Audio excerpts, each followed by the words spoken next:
Ladies and gentlemen, boys and girls, welcome back to Once More Under the Breach Dominions 5 multiplayer. It is turn 29. Let's find out how bad things are. Or how good. Okay, someone has claimed the Throne of Spring. Our undefended province, Roka, has been conquered by the enemy. I expected that. That's fine.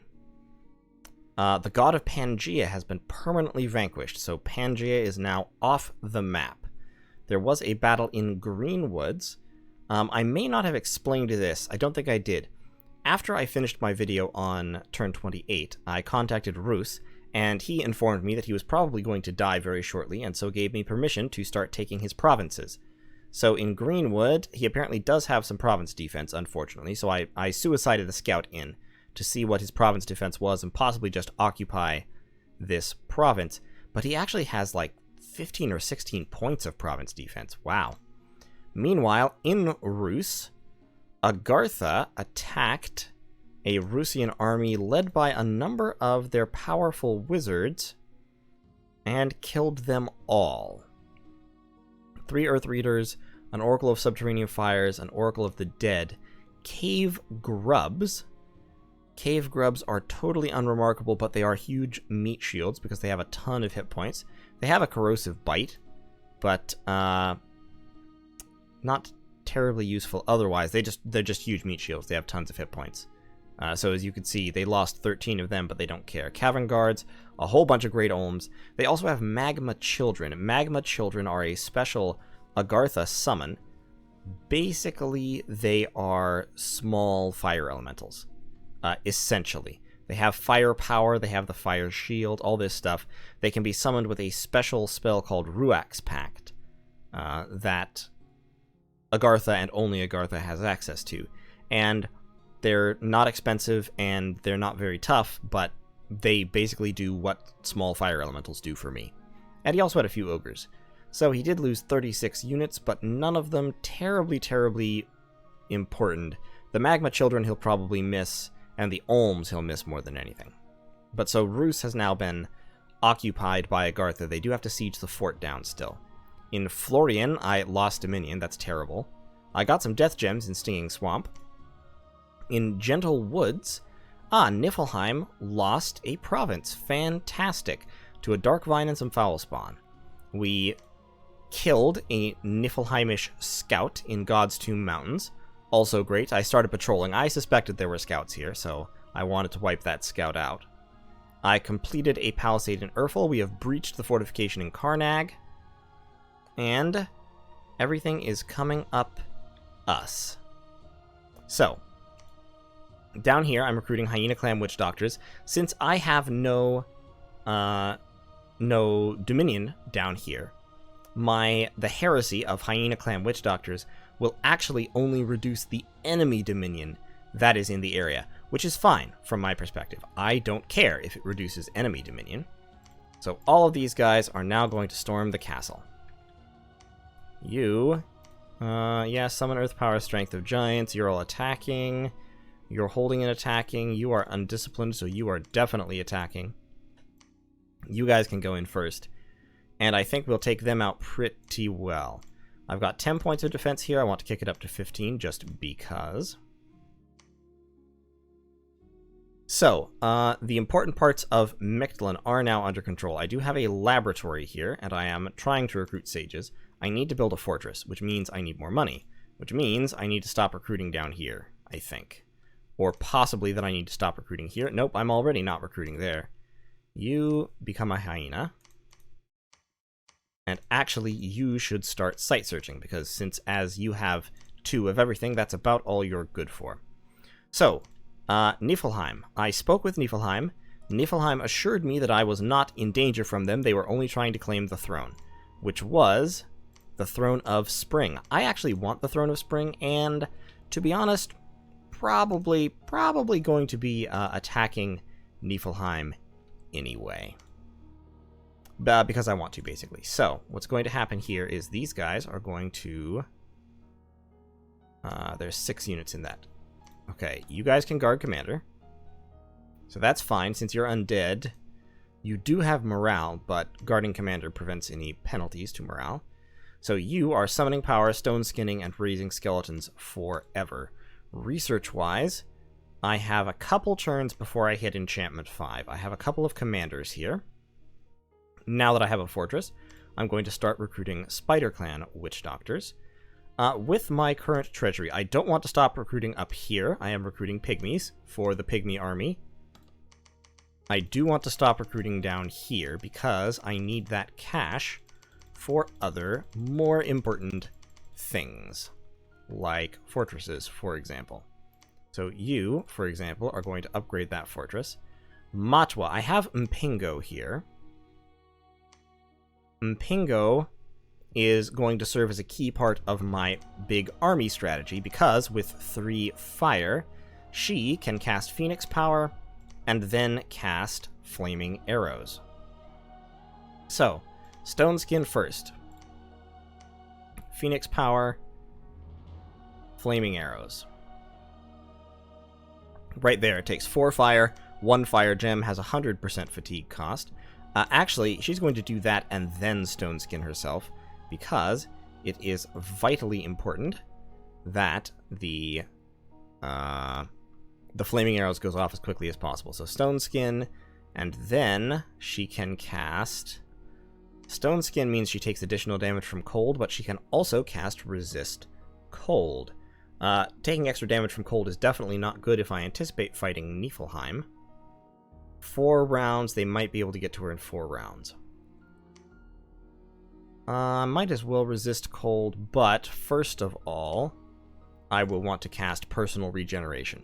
So, Phoenix Power, Flaming Arrows, that will cause the death to happen. Actually, since I've given her a whole bunch of fire gems, we're not even going to Phoenix Power, just Flaming Arrows, first round. Then Stone Skin, Personal Regeneration, Resist Cold. This is all just to keep her alive.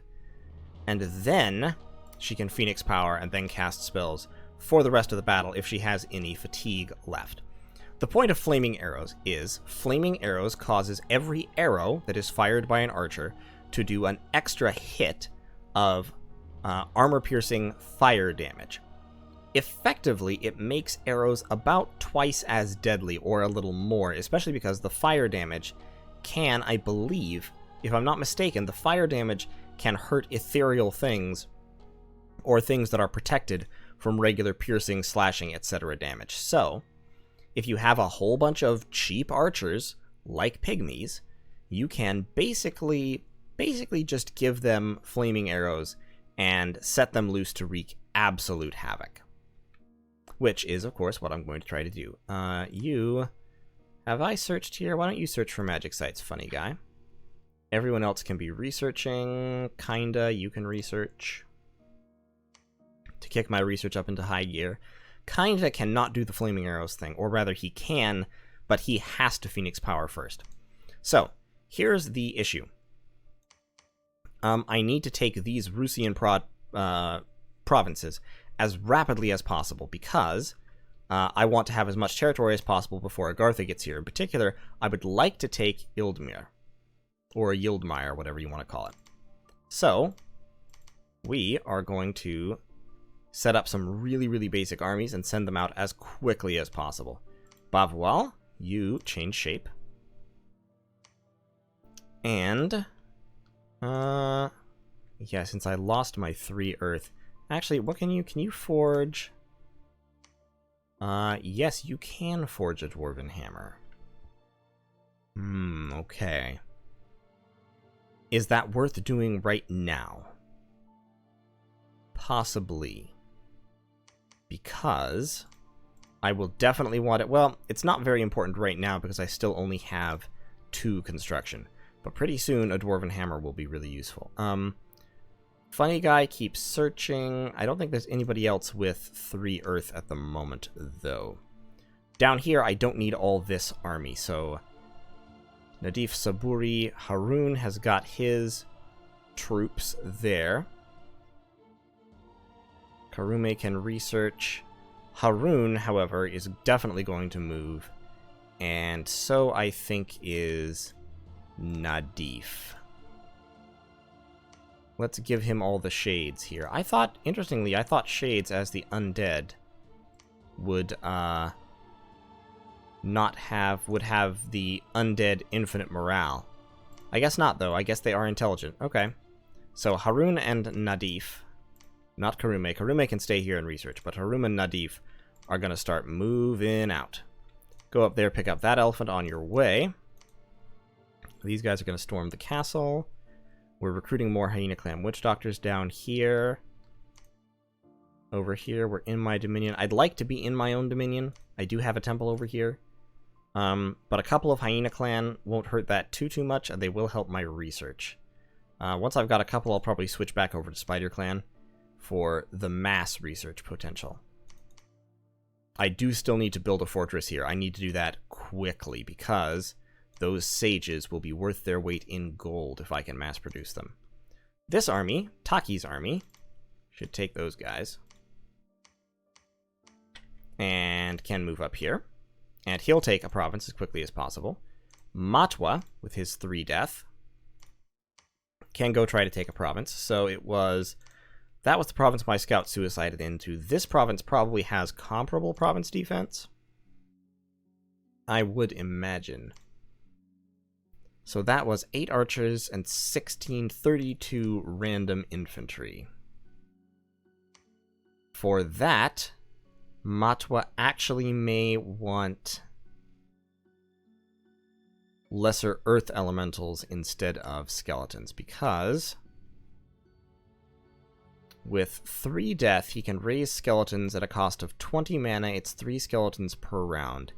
Instead, he's summoning earth power, stone skin just in case he's destined to catch a random arrow otherwise, and then yeah, let's get some lesser earth elementals going on. So we'll give him some earth gems, of which we have, of course, a plentitude. And with his shade bodyguards, I think he can probably handle it. Because the shades, of course, are ethereal. And they have dark power, but I can't cast darkness. Being able to cast darkness is an interesting thought later on. Shades do have this weakness spell, which steals strength and makes opponents hit them less. And they have decent defense, so they can hold off infantry for a little while. So Matwa should go into there and attack, I think. Let's try it. Can we give him the 6th shade? Yeah, let's give him the 6th shade. Who can just, like, be here, kind of serve as a spoiler. Hold and attack the closest. You'll be up front to draw the attack. Mpingo, meanwhile, is moving over here to join the Pygmies. I have spoken with and I are in agreement that Niflheim probably needs to go. Oh, that was a fort. That was a fort province. Sweet. That is excellent. Niflheim has lost access to one of their forts until they deal with those troops besieging it. I love that. I love it to death. And Edie is gonna go out this way. Try and take that province. My question is, this army, I know this is just infantry and archers and stuff, and I think I can trample over it with elephant tactics. But the question is, should I do that and take the throne? Or should I push straight into Rus's territory? I suspect that this army is going to stay here besieging Rus's capital. There was a Rusian army here last turn. It's probably moved up here in order to try and counterattack. I'm gonna take the throne. Thrones do give decent bonuses. I want a throne, and if we look at the thrones, only a couple are unclaimed so far. In addition, of course, Niflheim has 2 thrones, including the Throne of Spring. The Throne of Flames is also not great because it gives his troops fire resistance, and his troops already have a lot of cold resistance, so more resistances is bad. Fortunately, he can't do much with fire gems because he has, like, no native fire magic. In fact, I believe he has no native fire magic. Throne of Beasts and the Throne of Storms, more resistances, but not going to help him too much.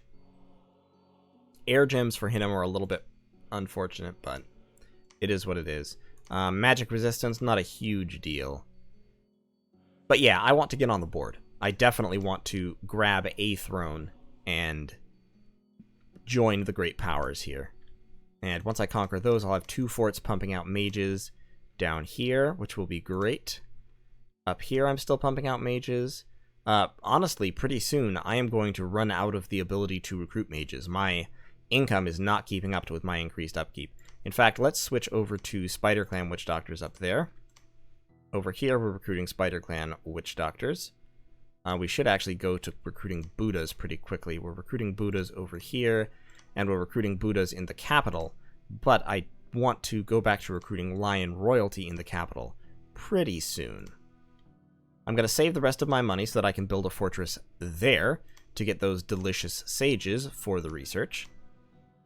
The thing to keep in mind, of course, is it's turn 29 right now, which means we're almost halfway through the game. The apocalypse begins at turn... well, no, not almost halfway through. We're more than a quarter of the way through the game. About a third. Because the apocalypse starts on, I believe, turn 80? That doesn't help me. I think it's turn 80. View game settings. Oh, it doesn't say it on this screen. Interesting.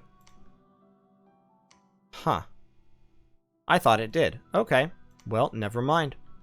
I believe it's turn 80. So, in 51 more turns, the horrors start eating the thrones, which means I need to be in a commanding position by then. These armies can move up there. I want you to... Can you sneak? I want you to sneak. I want you to sneak. Why aren't you sneaking? You're not sneaking because you have troops. Give the troops to him. Okay, now you can sneak. Good. Actually, Kibwana, I want you to search for magic sites. Hassan, you take all the troops. Take them all over that way, actually. Because if I'm not fighting Niflheim immediately, my goal is basically going to be to steal as much of this Rusian territory as possible, while Agartha is still dealing with that mess, and set myself up, ideally, in a fairly defensible way, so that he doesn't want to attack me. If I can get Yildmire and get a whole bunch of troops into it, that would be ideal. And then I could negotiate a border with him, running like... because that's Agartha. So, Agartha, that's 1, 2, 3, 4. 1, 2, 3, 4. If I could negotiate a border with Agartha that ran here, that would be ideal, and it would even have the benefit of being relatively even. But, on the other hand, Agartha does have a big army here, with Olms and everything, and let me actually watch that battle in Rus. I'm pretty sure I know how he's scripted already, but no harm in double-checking. Oh, that was the fortress. Oh, crap. I thought he was putting the fortress under siege, but no, he just took the fortress. Oh, dear. Deary, deary me. So yeah, here we've got the Magma Children up front, and the Ogres, absorbing damage. Magma Children aren't sacred, are they? No, they're not. He is... what's he doing? He's casting Fireflies. Tons and tons of destructive evocations coming in. Okay, so he's using mainly evocation spam. Somebody is summoning lesser air elementals, which are over here just getting eaten alive by all the infantry. And of course the Olms are not helping because they keep paralyzing all of Rus's troops. Rus did destroy the Magma Children pretty effectively, but some of their mages back here are not really doing anything terribly efficient. Yeah, taking on Agartha would be a significant undertaking, just because they have so much evocation, and because the Great Olms are a serious, serious problem. Basically, anything that involves taking out Agartha has to have a strategy for dealing with Mind Blast, which stuns, and because of their blessing, it has extra penetration, which means it will burn through magic resistance. Normally it's magic resistance negatable, but with their extra penetration, it will cut through magic resistance more easily. So that's fun. When you have that kind of mind-blasting power available, it makes a whole lot of things very, very hard. Like, notice back here, the mages have not been successfully mind-blasted, but pretty much all of the Agartha, like most of the Rusian infantry is, and the Rusian infantry has pretty decent magic resistance. Now, that said, he's casting a lot of Bladestorm, and Bladestorm is not terribly efficient against armored shielded troops. So, my Rhino clan can probably handle it. And some of the Rusian infantry is holding on even now. Unfortunately, their magic users are running. Except for this one Perkunu who is unconscious from fatigue. But, boy, they almost did it. I mean, Great Olms in melee are terrible. If they could have held out just a little bit more against the Mind Blasts, they might have been able to do it. So honestly, numbers, just sheer numbers, could probably overwhelm this army if those numbers are not Bladewind vulnerable. So, food for thought. My Rhino clan are not terribly Bladewind vulnerable because they have 11 protection and they have large shields, which helps a lot. My elephants, on the other hand, are kind of Bladewind vulnerable because they take up an entire square and they don't have shields. You, with your 2 elephants, should also attack here. And they will... those 2 will go down here, and they will attack rear from the other side. I don't need bodyguards for this battle. Shahidi will be fine. Okay, so we'll take that throne. Shahidi will claim it while the 2 Voices of Lion grab the troops and push forward into Night Marsh. But this army is actually going to move forward immediately, which means I'm not going to get Yildmire. That's really, really sad. Hopefully I'll get Furia and Yellow Mountains. I'm not going to get Shambolic, actually, either, unless I attack it now with something, but I don't know how tough the province defense is. So, if I were going to attack it now, I would do so by... Okay, you all are attacking rear, but that gives everybody -1 morale. I can't do that. Okay, we're just going to have to let it go. We're going to take the throne. Hopefully we're going to take a couple of provinces. If we can't get Yildmire, I'm going to have to enter negotiations with Agartha. See what I can do by way of drawing a border. I may have to sacrifice Yildmire. But if I'm going to be going into a war with Niflheim, I don't want to be going into a war with Agartha simultaneously. Agartha is kind of big, but not huge. Their borders are fairly well defined here. Over here, I know this is Niflheim territory, which means their borders here must be at most about that. I think that's also Niflheim. So Agartha is not very, very big. They do have a fairly scary number of troops. But the issue with me really is just that my troops are not yet suited to stop them. Because elephants won't help me much. Lions might, by serving as flanking forces, but mainly it's going to be Rhino Clan and Pygmies. Because the arrow spam against Great Olms, Pygmy arrow spam will actually be probably a pretty decent strategy. Got all those Pygmies, so I'll tell you what, Mpingo, you just stay here and research for now. Elias will bring over 55 Pygmies. Just shuttle some pygmies over, you know, as you do. Hassan will bring over a whole bunch of infantry and a few pygmies, and this fortress will keep recruiting small amounts of infantry and pygmies to back that up. Down here, I've got more infantry and more pygmies moving. I don't need to move them south. I wonder how the war down here is going. Let's move my scouts around a little bit to try and find out. Well, this is probably a bad sign for Yomi.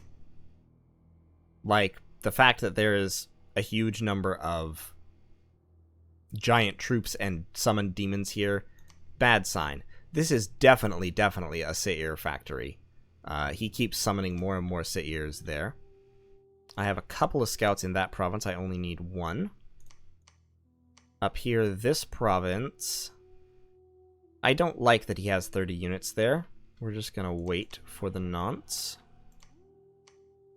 You can keep on moving out. You can keep on moving out. My borders are about to expand. I am going to keep him there. I'm going to keep him there. I'll work out my scouts a little bit later, but the important thing is getting magical support power over to this side, because this is where the front is going to be next. As soon as I take this fort, Mbamba is going to light out this way. In 2 turns, I'll have Enchantment 5, at which point, as I've said repeatedly, the game changes a little bit because I can then raid very effectively. That said, construction level 4 is also going to be quite important. So we're getting Buddhas over there as well. Am I getting Buddhas up here? Actually, after that, I want you to swap. You recruit spider clans. You up here, you recruit Buddhas. Because then they'll be closer.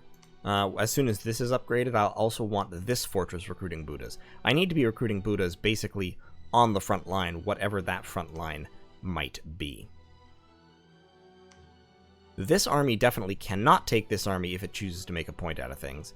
So I think racing for Yildmire is not going to function, and I might as well not try, because this army is just going to roll probably, if I was him, I would take this army in a straight line to take the fortress, because taking the fortresses is the most important thing.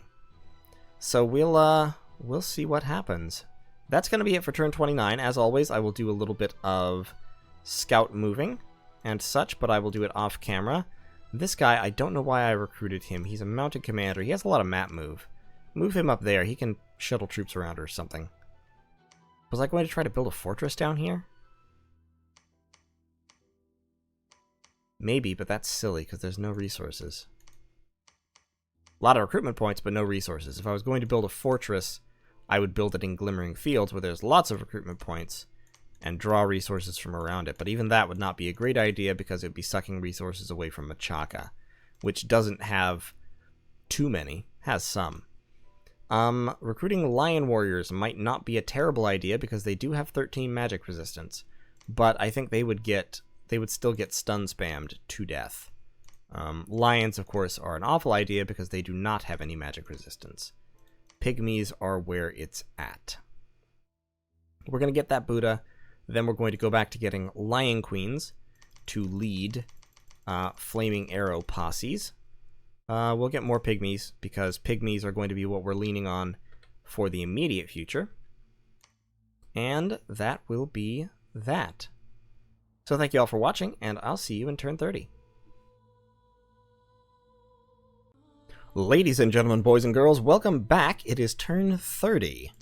Let's find out how things have gone. Alright, we found another magic site, the Deep Crevasse, which I believe is an earth site. No magic sites there.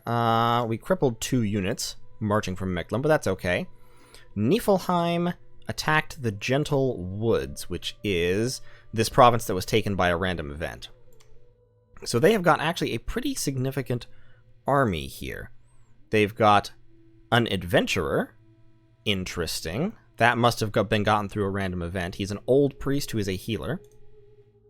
They've got a Jotun Jarl with some thug equipment. the Weightless Tower Shield for a high parry, and the Bane Blade, which does decaying damage. Not the best thug equipment, but some thug equipment nonetheless. Defense skill of 22 is actually very, very solid. He has one Jotun Javelinist, and then this army of Skin Shifters. Skin Shifters have regeneration, and they can actually change shape into wolves. So, interesting little army. They also have some Hirdmen, and they are going to wipe out this little force because it's just one Dark Vines and a couple of crappy Foul Spawn. So, this will not be very difficult. However, I do get to see their Bless. So, Niflheim's Bless is Fire Resistance, Reinvigoration, and Magic Resistance. So, a little bit of Fire, some Earth, and then a lot of Astral. Everybody is going high Astral. Interesting. Interesting. Okay, carry on. And it's already over. Alright, interesting. Fairy Forest, I attacked. Let's view that battle. This is me taking the throne. So we've got our elephants, we've got our infantry up front, we've got our pygmies in the back. The enemy's firing at me, I'm firing at them, arrows flying in all directions. My arrows are going towards their archers. We've got Sermon of Courage. We've got the elephants trampling some of the infantry, albeit taking quite a bit of damage doing so. But I think they are going to be victorious because they just don't have anything that can stop elephants, and my Rhino clan are holding their light infantry very successfully. Those are possibly the bravest light infantry I have ever seen. So, with pretty much no casualties, we wipe them out and take the throne.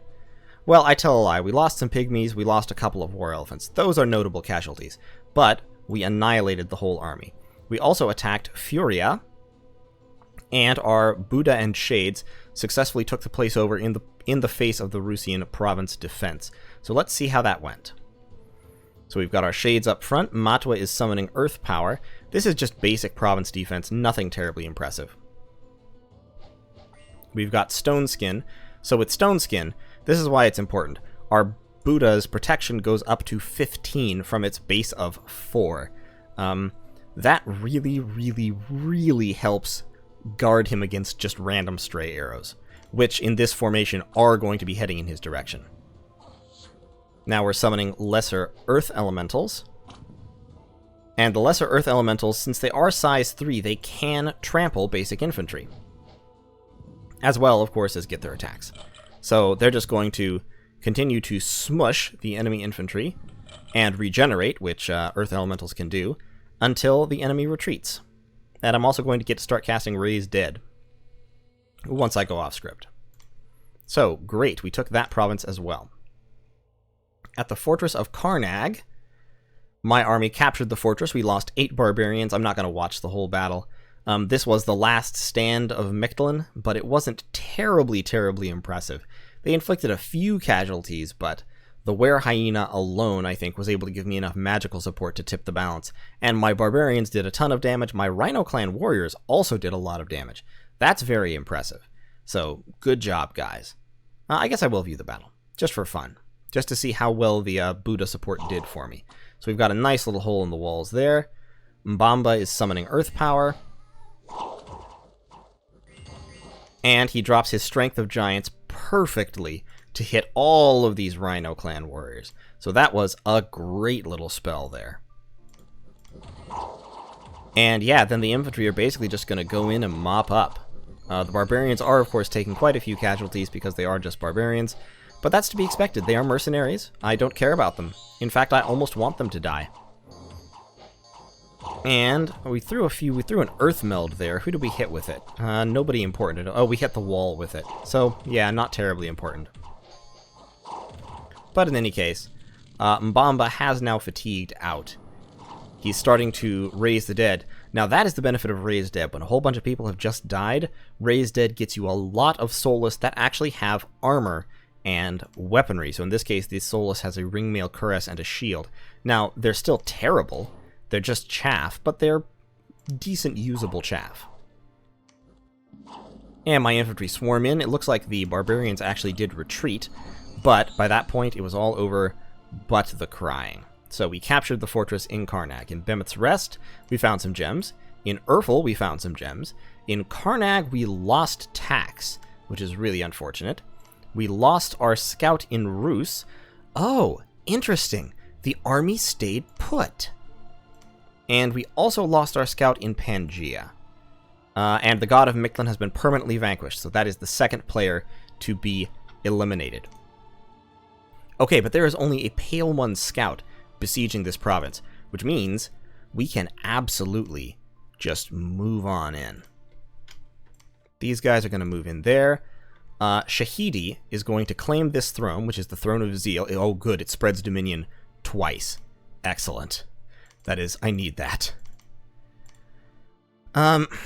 This is going to give a morale penalty if we split our troops up this way, so I'm going to put the elephants in with the spearmen. Oh, no, actually, never mind. What am I saying?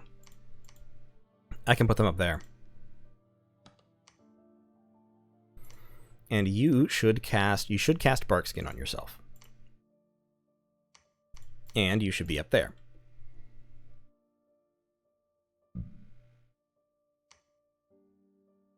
Okay, so these two, that is a dangerous little army. That is two dangerous little armies. That's armies that I don't like. That is armies I very, very much don't like. Let's put some province defense in here at the Throne of Zeal. I still technically don't have a non-aggression pact with Hinnom.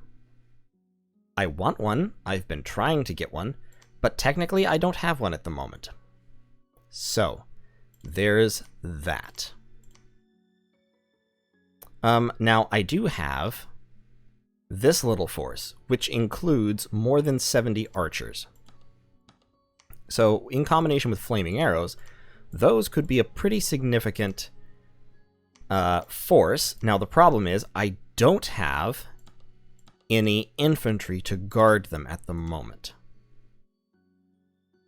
So, infantry, and I have so few recruitment points here that I can't really recruit much by way of infantry. I could get absolutely garbage infantry. I could get, like, Hyena Clan or Machaka warriors. Actually, the only difference between Machaka and Hyena Clan is a few more resources, and resources I have. So if I were to spam some Hyena Clan here, they cost 9 recruitment points, Pygmies cost 2.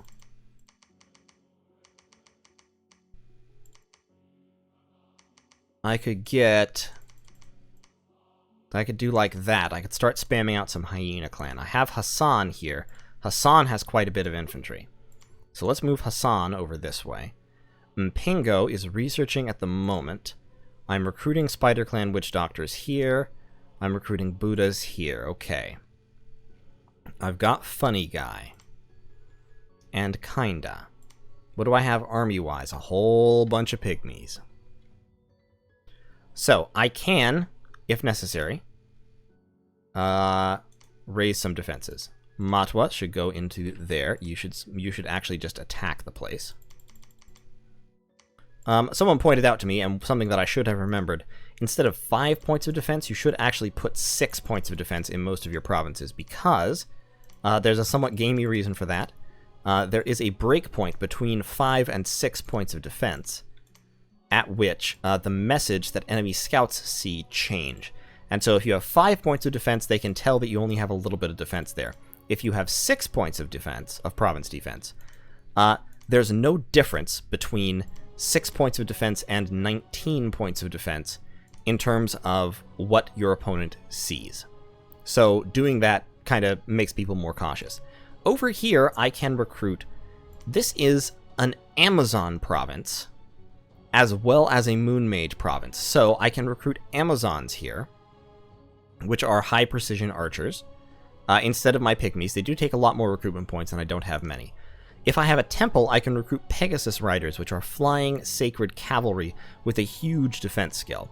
I can recruit Crystal Sorceresses, which are air and astral mages, and moon mages, which are astral and death mages, and if I have a temple, I can recruit crystal priestesses. So there's a lot I can do in this province. In this province, of course, I can recruit sages, which I desperately, desperately want to do. And in fact, I have begun to do, so my research should be going up. These troops need to just get over as quickly as possible to this side because I think something is about to go down. I'm running into a problem here. I want to build a fortress so that I can start churning out sages, because they're cheap and they're great research. The problem is, I'm already kind of hitting my mage recruitment limit. Like, I can't recruit many more mages. I am going to have enchantment 5 next turn, and then I'll be buffing up my construction. I need to consider going up evocation to get magma eruption, which might be useful. It won't be terribly useful against giants, however. And giants are kind of what I'm worried about. I'm not worried about Niflheim immediately. I have peace with Niflheim. I am worried about Hinnom. And, of course, I'm worried about Agartha, but, you know, we'll see what happens with Agartha.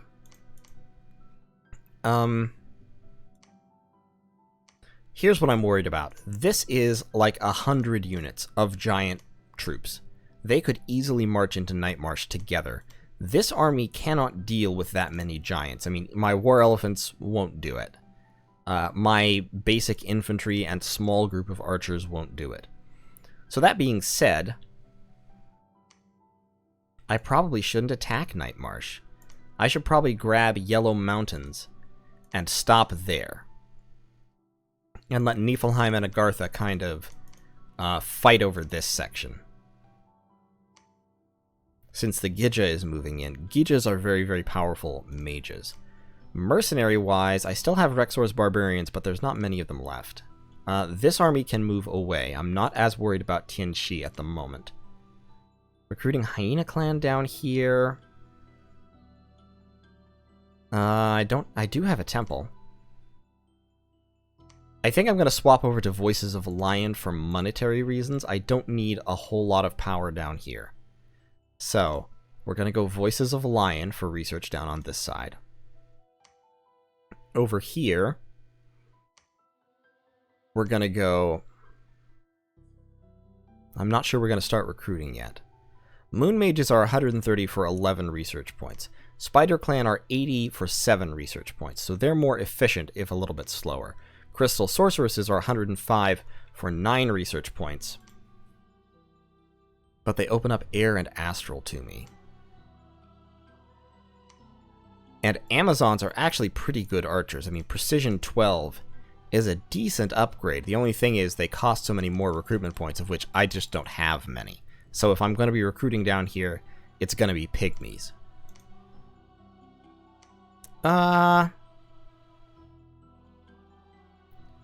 Let's keep Kenyatta there for now. Let's get... All these guys can sit down here and research for now. Vinzel. Rexor can patrol with his... I'm gonna let the time on him run out. I don't need him. I don't know why this army is sitting here. It makes me a little nervous, but I do have a non-aggression pact with so I should be able to handle it. But Mbamba... Let's give Mtoto's troops to Vinzel. Mtoto should research. Vinzel and Mbamba should move, because they also need to be heading away to join the front. Let's get some defenses here. 299 gold. How much do I need to build a fortress? 600. I'm not going to be able to do that this turn. Ugh! It's frustrating. I could have Funny Guy research. That would kick my research up into the stratosphere temporarily. But I want him moving around to find magic sites. Him and Kinda. I want both of them moving around to find magic sites, so that's what they're going to do. Hassan is moving over here. This army is taking that province, together with Matwa. And I think Matwa can do it. Is there anything more important he can cast than summon Lesser Earth Elemental? Magma Bolts, but without something moving forward to attack, it won't do much.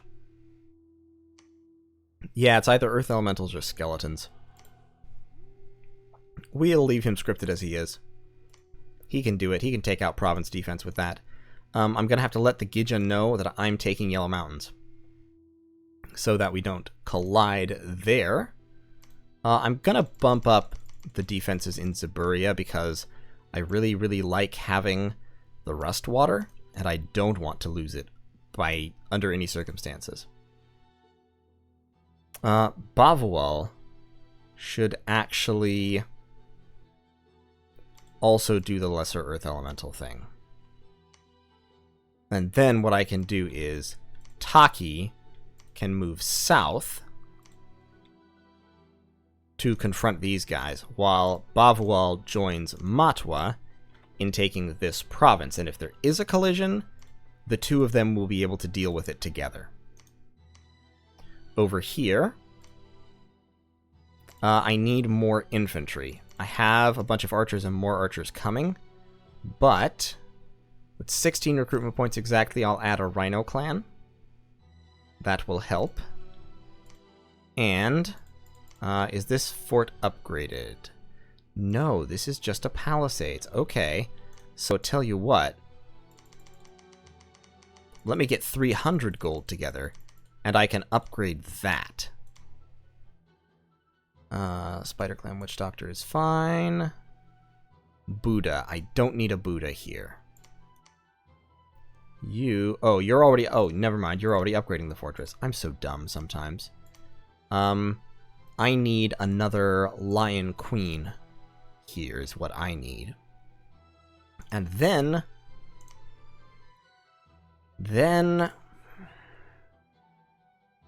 Lion Warriors? Lion Warriors or War Lions? They have such low magic resistance is the problem. Taking them into battle against other players is just so risky. Spider Riders. Yeah, webs aren't terribly effective against giants. I might consider some Lion Warriors at this point, but they're just so expensive. I think I'm better off with the Pygmy and infantry spam. Yeah, I think I am. I think it's Pygmy and infantry for days.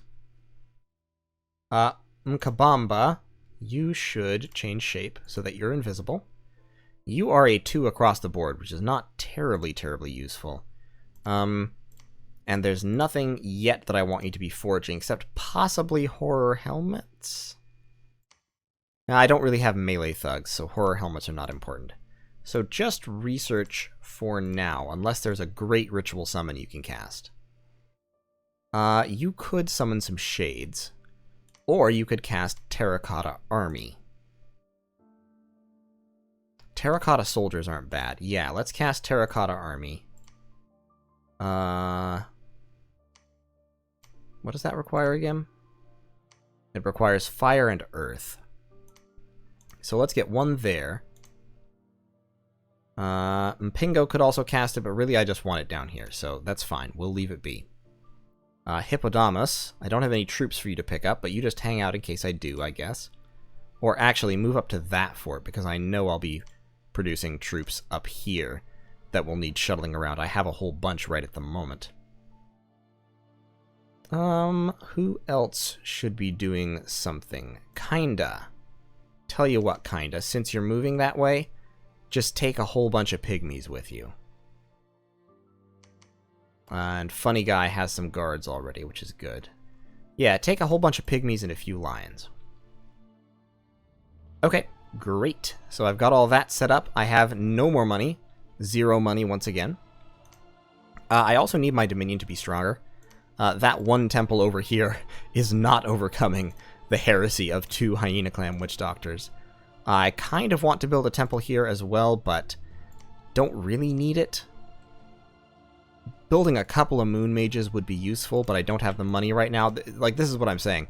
I just don't have the cash to be recruiting mages everywhere. I'm going to have to switch him back to Voices of Lion to save on upkeep, Up here, I've got Buddhas coming out, which is what I want. Over here, Spider Clan. If I'm going to be recruiting Spider Clan, I'm actually... Okay, well, Spider Clan's all you can recruit because you don't have a temple, so fine. That was a waste then. But I've now reached the point where my fortresses have actually outstripped my monetary capabilities. And I really want to be recruiting more than one Buddha in a turn, because Buddhas are so super useful. And right now I only have 1, 2, 3, funny guy, 4. Yeah, I think I only have 4 in my god on the field, and I want more than that. I want Earth 3 Buddhas, I want Death 3 Buddhas, I want tons and tons of Buddhas. But that does mean I'm going to have to cut back somewhere else. I'm already not recruiting troops here. And I need to be recruiting troops here and here. And I'm already not recruiting troops over here either, so... Yeah, it'll be interesting. I need more money. I'm running short on funds. And I still have 86 unrest in Trollland. Wow. I don't know what's causing that. But anyway, okay, so that is going to be this turn. And yeah, I think these guys are just going to sit tight in Fairy Forest. I'm going to grab that one more province. And I'm going to move this army down and hopefully also grab Shambhalak. And if I can do that, then I'll be in pretty good shape. I think Hinnom is moving up here to steal some of Roos's territory for himself. I don't think he's launching a war against me at the moment. It could happen, though. I do have a Melkart there, an Ami there. We still have the Seir production facility down that way. And down here, we have a pretty significant army that does not actually seem to be advancing. So that's interesting. This is where Yomi have gathered their fortress. Their forces, rather. Against the onrush of Tianxi, which we have not really seen much of. There's been some fighting, but a lot of it has been invisible to us. We're going to keep moving out scouts in order to have slightly better vision. And this army is huge. There's 2 reasons this army could be here. Baratos can sail.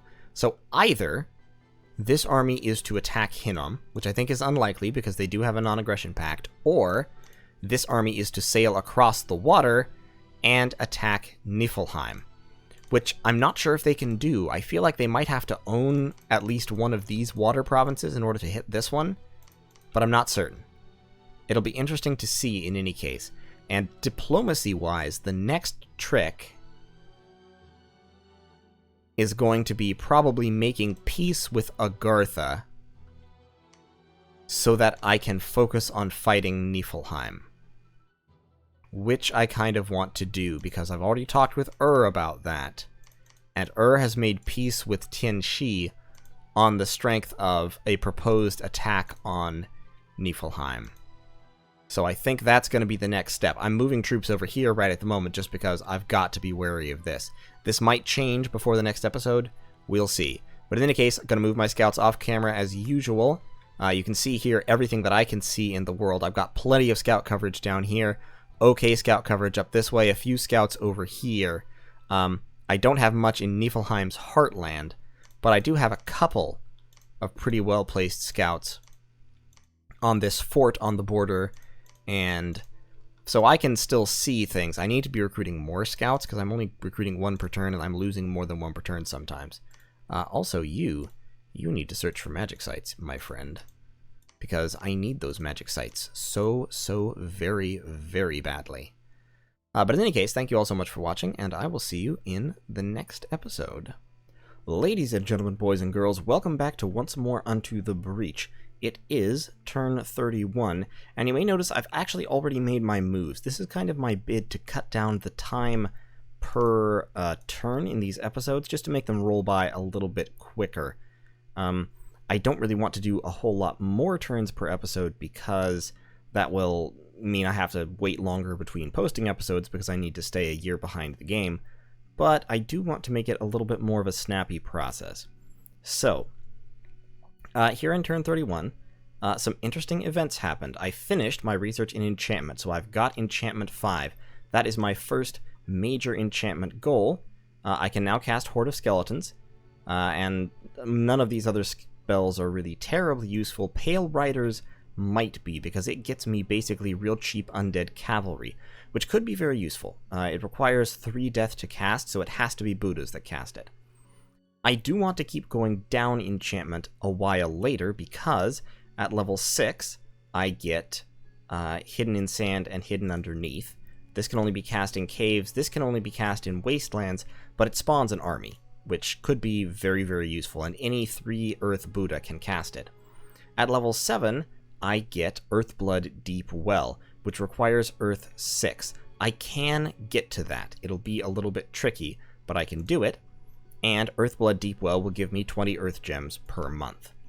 Level 7 will also give me some other interesting spells like Carrion Reanimation, which reanimates up to 100 unburied bodies in a province. Usually you don't have 100 unburied bodies in a province, so this is very specialized. Life After Death, which is a battlefield spell that causes anyone who dies, any friendly unit that dies, to rise as a soulless unit, which can be pretty cool. And the Ritual of Rebirth, which can bring heroes back from the dead as mummies, I believe. Unfortunately, I don't think I have anyone in the Hall of Heroes at the moment, so that won't be useful to me, but it is kind of cool. At level... going down, so I get these cool things. I can cast Lichcraft, possibly later on, potentially even Armies of the Dead, if I get up to that. But for now, I'm going down Construction to get Construction level 4. At level 3, I'll get Legions of Steel, which will be a fantastic little buff for my infantry. And then, of course, at level 4, I'll get the ability to create some really cool magical items that will make my Buddhas much, much scarier. I'll hit level 3 in 1 turn, and I think 2 turns after that, I'll hit Construction level 4. After that, research-wise, I will probably want to go down Conjuration so that I can get full-sized elementals. Excuse me, a little tickle in the throat. And then, at level 7, I can get Living Fire and Living Earth. These will also give me some interesting nature summons, like Forest Troll Tribe, Howl, which is a great little nature battle spell that just spawns wolves from all directions. Basically, you use it to harass casters. So that I will definitely want. I'm not sure when I'm going to go for each of these. Right now I'm going to get the Construction, and then I might just go straight down Evocation to get Magma Eruption and Blast of Unlife. Because Magma Eruption will make my Buddhas immediately very, very powerful battle mages. And going down here also gets me things like Rain of Stones of it. Well, I need air to do that. So for that, I would need my God. Banefire. Banefire is a pretty decent spell. It basically throws a fireball that also has a large area decay effect, which is pretty cool.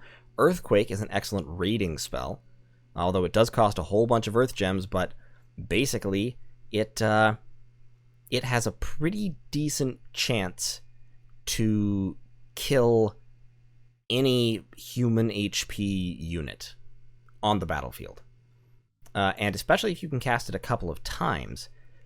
Buddhas are really good at casting it because they have a shape change form. So if they're in human form, they can drop Earthquake, and even if it kills them, they just turn into their hyena form.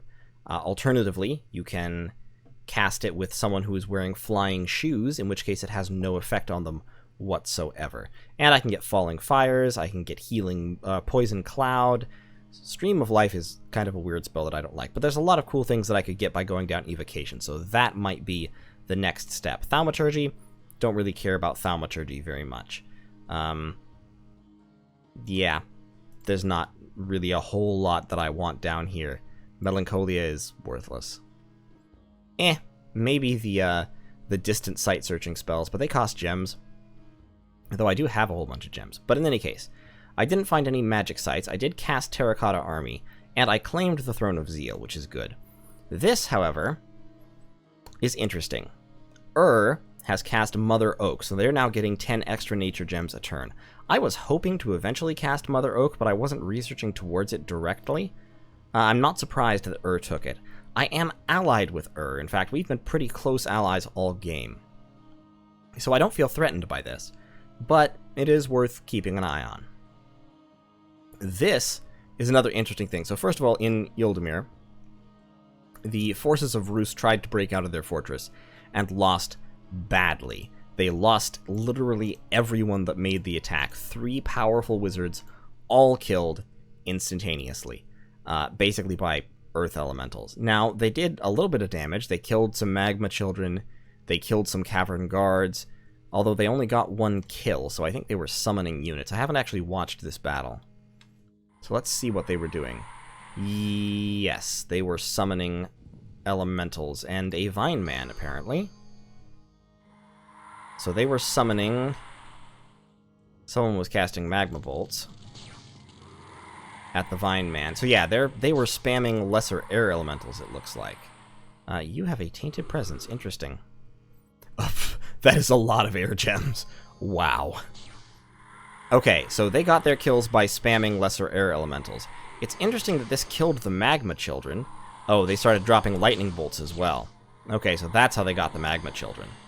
Thunderstrike and lightning bolts once they went off script. But it doesn't seem like that would get all of them. Oh, okay, so this wizard can transform into a werebear. Interesting. I should have guessed that, but I didn't know. And they are all entangled. Why? Why are they all entangled? Because someone cast Tangle Vines, that's why. So now all these elementals are going to come in and totally crush this guy. For all that he is doing his best to avoid being crushed, it is not going to save him. Okay, so that's that. I still count several magma children alive. Well, there were 10 and 6 of them died, alright. Okay, fair enough. But Rus has completely shot his wad.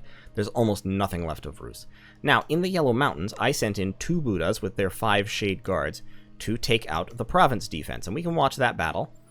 This turn, since I finished my my Enchantment 5 research, these Buddhas can now cast Horde of Skeletons. So they cast Summon Earth Power, they cast Stone Skin to get their protection up to 15, and then they're going to summon Lesser Earth Elementals, which is what I scripted them to do because I didn't have Skelespam ready yet. So the Lesser Earth Elementals are going to go in, do some damage. They're casting Raise Dead now, which is not very efficient because there are almost no bodies here. But fine, go ahead. They've summoned far more Earth Elementals than are necessary. And there, just there, they cast Horde of Skeletons, I think, or one of them did. And you can see it summons a lot of skeletons, especially because one of these Buddhas has Death 3. Yes, Matwa has Death 3 as well as Earth 3. With his Summon Earth power. So, that was very standard, but then Niflheim moved a Gija, one of their powerful mages, into the province that I had just taken. This was just a collision. So they have a 3 death Gija. So this is a Gija that has gotten, I think it's Gija, that has gotten 2 death randoms. They have a slap attack, which shrinks the person attacked, which is really, really funny to me. They just smack the size out of you. Anyway, so Gijas have Death, Nature, and Blood, and they have 2 randoms. They naturally have 1 in each and then 2 randoms. This Gija got both of their randoms in Death, which means that she can cast Horde of Skeletons. But watch what happens, because we are about to get into a skeleton off. So you can see we're summoning skeletons. We have a few more Earth Elementals going out, but it's mainly skeletons.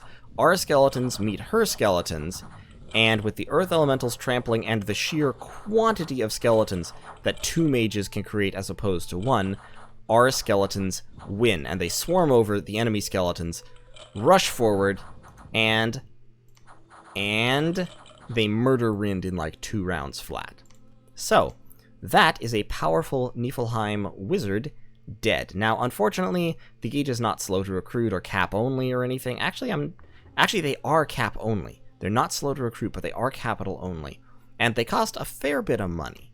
A fair bit. More than Buddhas do. Very slightly. And I killed her for free. I lost literally nothing in that fight. In Elderhill, Tianxi has attacked Yomi, and beaten their province defense, took a couple of casualties among their archers from the Horse Tribe cavalry, but this is a very, very significant army. Half of it is archers. They have a few celestial hounds, which are flying sacreds with pretty decent attack. They have 9 demons of heavenly fires, which are flying firepower ranged units that also have a decent attack, but no protection. And they have 8 demons of heavenly rivers, which are high-strength berserking sacreds. They are amphibious, and they have berserker +4.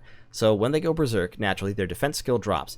Their strength and their protection both go up by 4 points, making their protection 19. So they're very hard to hurt when that happens.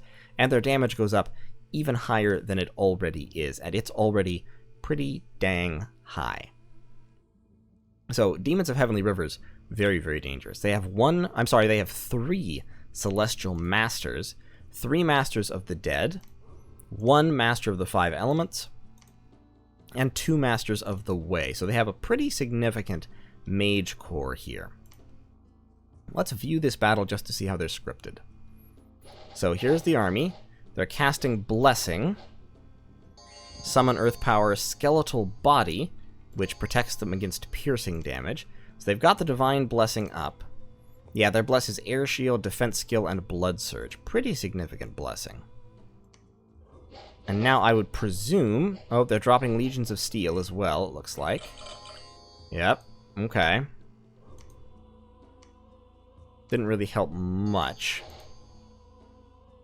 because they don't have a whole lot of armor. It did help the archers. It increased the protection of the archers by a little bit, and it didn't really hit the footmen. It doesn't look like he has his flying troops actually flying, though. Oh, nope, there they go. There go the hounds. And I think they've already killed everybody. So, okay, fair enough. Unexpected events. In Droigar, we found a gallows, which is a death site. In Agraria, we lost all of our income. We lost our scout in Gol Amrod. Now, Gol Amrod is this province right next to that giant Tianxi army. And this is the army of Yomi that is facing off against them. Smaller, a little less scary overall, 118 Ko-Onis who are not dangerous, 18 Kuro-Onis who are quite dangerous, 26 Onis who are even more dangerous, although they don't have the same ranged attacks. 11 Oni Shugos, and Oni Shugos have 2 levels of death plus a random. So that means Oni Shugos, if he has the research done, can cast the skeleton summoning spells, and that could potentially be a lot of skeleton spam. 66 skeletons per round for at least 4 rounds or so, counting, reinvigoration, is a lot of skeletons. Now, skeletons go down to archers pretty quickly, but in any case, they've got this Ghost General, who is a national hero. Not impressive, but he is ethereal. They have a Demon General, who is a standard summon. Or actually, I think the Demon General, yeah, he's just recruited by Yomi. They have 3 Dai-Onis, who are their big super combatant / thug chassis.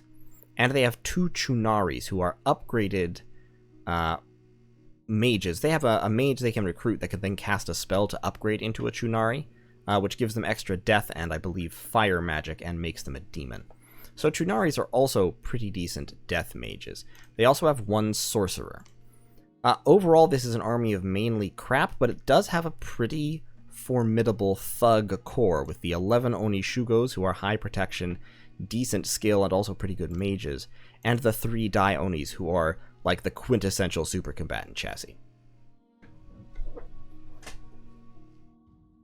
So that is an interesting face-off to look at. We completed our fortress in Urfel, which is excellent. We can now recruit here mages at a rate of 1 per turn. We are recruiting a Spider Clan Witch Doctor because I'm out of money, and I can't afford to recruit a Buddha without cutting mage recruitment somewhere else, which I don't want to do. Over here, I am starting to recruit Crystal Sorceresses because they research a little bit more efficiently than Spider Clan Witch Doctors. I would like to be recruiting Moon Mages, but I don't think I can justify well, it's 25 extra gold for 2 extra research points. I can't afford the extra cost right now, but it's something that I would like to do given time. Down here, I'm recruiting Voices of the Lion. Up here, I have started to build a Palisades, so I can eventually recruit Sages at 1 for every turn. Once I'm pumping out a Sage per turn, my research will climb very, very quickly. Over here, I am recruiting Voices of Lion for research purposes, as am I here, because their upkeep is cheaper. Up here, I'm recruiting Buddhas. This is the only place I'm recruiting Buddhas at present, which I would love to change.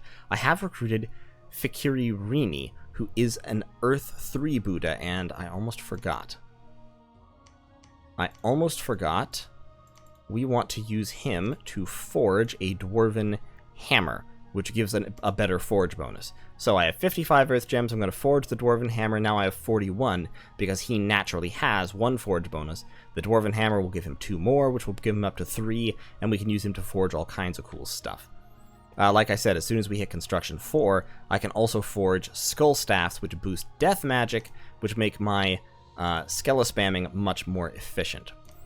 These guys are searching for magic sites. Down here, this guy is moving up because I am preparing for the attack on Niflheim. Has let me know they are canceling their non-aggression pact with Niflheim, so there is going to be battle here very, very quickly. Also, there is yet another army of Foul Spawns and Dark Vines assaulting this Niflheimish fort. Interesting. I didn't see anything about that. But okay, that's fine. The more trouble Niflheim has, the better. I'm gathering troops here. I have a very significant conglomeration of archers. About 80 archers. I have more troops. I have my Buddhas all moving in. I have more troops coming up from the south. And more Buddhas. Over here, these units are taking this province. I've negotiated with Agartha, so I can take this province while they take the fort. I don't know if Hinnom is probably going to try to take that province as well, but with 2 skeleton spamming Buddhas, I think I can deal with their giants. I think. I don't know. I don't have much infantry. My archers are not going to be terribly effective, so it's pretty much going to be down to what the Buddhas can do. Unfortunately, they are out of gems. So it's basically Horde of Skeletons or nothing. I mean, I could have them throwing magma bolts to try and deal damage, but giants are bad targets for evocations like that because they don't have many people in one square and they have high health, so they can usually survive the hit. So I'm thinking it's probably skeletons. Ideally, if I'm losing, the giants will have had to kill so many units that the Buddhas will just retreat without actually dying. These troops are moving back because if Hinnom does go to war with me, they can't hold this province anyway. I have more troops down here. I am moving up this Buddha with some terracotta soldiers that he recruited last turn with a summoning spell. And I am recruiting another Lion Queen who will take the remainder of these troops up here and move north towards Niflheim. D-Day for Niflheim is in 3 turns. So in 3 turns, that should be enough time to get all my troops up towards the border and launch the assault. I have been informed that Agartha plans to attack which I think can only mean through the water. A lot of their national troops are amphibious, so they can do that. I'm not sure if it's a good idea, but it's what they're going for. So I think what's going to happen here is is going to attack Niflheim. Niflheim and Agartha are going to attack I am going to attack Niflheim, but not Agartha. I'm going to try to convince Hinnom and or Tianqi to jump in on our side. I've been talking with Tianqi, trying to persuade him to attack Niflheim, which he's expressed that he kind of wants to do, but he hasn't agreed to do it. I do have a non-aggression pact with him. Does not. So I'm relatively safe. Isn't. It'll be interesting to see how that goes. Tianxia is currently trying to finish off Yomi, which will be a little while because Yomi does have several forts and does continually get free spawns. So we'll see how that goes. But that's kind of the state of the game at the moment. I'm researching as quickly as I can, trying to burn up to level 4 construction. Level 3 construction will allow me to buff my infantry pretty significantly, which will be great. I'm recruiting Hyena Clan over here basically because I can't get... I need Rhino Clan really for buffs to be effective. But it's 9 versus 16 recruitment points. Hyena Clan cost literally half the recruitment points, which means I can only get so many fewer Rhino Clan in this province that has only 103 recruitment points at best. So it's kind of a damned if you do, damned if you don't situation. I do have all these troops moving up, including some shades to go with the Buddhas. I've got these troops here, which are mainly archers. I've got well over 100 pygmy archers, and when I cast flaming arrows on them, they're going to be pretty impressive. Unfortunately, my main limiter right now is just money. I'm spending so much in upkeep that I only get about 1,300 a turn. Building this palisades down here costs 600, so I'll have more money to play with next turn, and hopefully be able to start recruiting a Buddha here, and also get some more troops in both of these forts. But we'll just kind of have to see how it goes. It's only Machaka where I really have enough recruitment points to spam out a whole bunch of Rhino Clan warriors, and Machaka is unfortunately far from the front lines at this point, so we'll see how it goes. But I think I'm in a pretty good spot. Florian has quite a few recruitment points, but it's also pretty far. Although, what if because they cost 10 gold, Rhino Clan costs 13 gold. I could do that. I mean, I could get just as many, pretty much. Let's do that, because from here they can move pretty quickly. I can send them with Noguchi, and they'll be fine. So, that is going to be the turn. I've already moved my scouts. I've lost a number of scouts lately, and I only have the one province that is recruiting them. So, I'm a little short on information. What I might actually do is, since these are both upgraded fortifications... Oh, this fort can be upgraded to a walled city. Fort can be upgraded to walled city. 1 second. Yeah, I could upgrade these forts. Admin 40. So they'd have more administration, they would gather more resources. Interesting, interesting, interesting.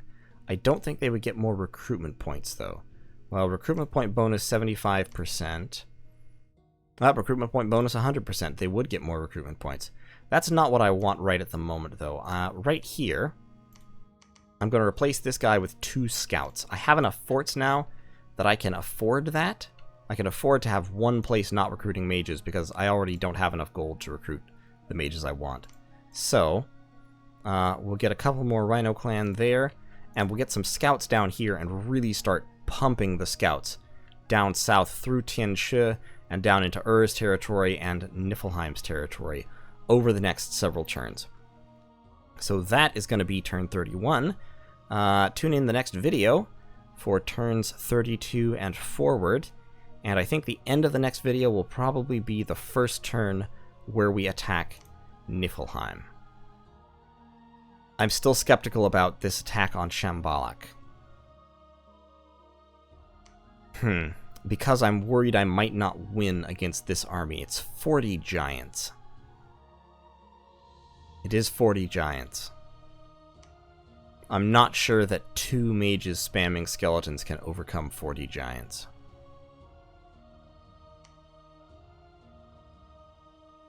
So you know what? I'm actually not going to make a thing out of it.